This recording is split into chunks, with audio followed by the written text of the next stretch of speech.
What's up? This is Jeff Morton from MortonTrainingSystems.com with a third installment of Easy Hip Mobility Fixes. And today we're going to do a hip mobility exercise called the Tactical Frog.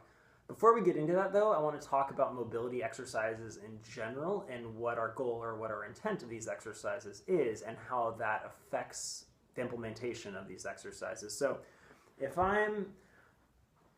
when I do a mobility exercise, while I may feel a stretch at a point in the exercise, my goal isn't necessarily to increase flexibility of the joint. It might happen, but that's not my aim. My aim is to develop control, coordination, and fluidity of the range of motion that I have.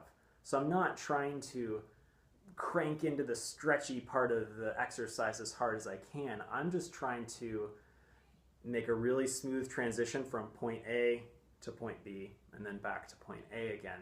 So I want you to keep that in mind when you're performing the exercise called the frog or the tactical frog.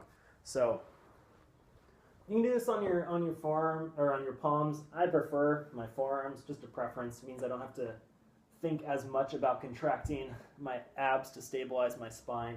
So I'm going to keep my back nice and flat, and then I'm going to slowly sit back, making sure that all of the movement is through my hips and my knees, that I'm not trying to sit back as far as I can to the point where I end up either one, like having a groin stretch that is way too aggressive and painful, but also I end up compensating through my back. So I want to make sure that I'm doing this really slow. And again, the goal here is to gain control and fluidity from here to here to here.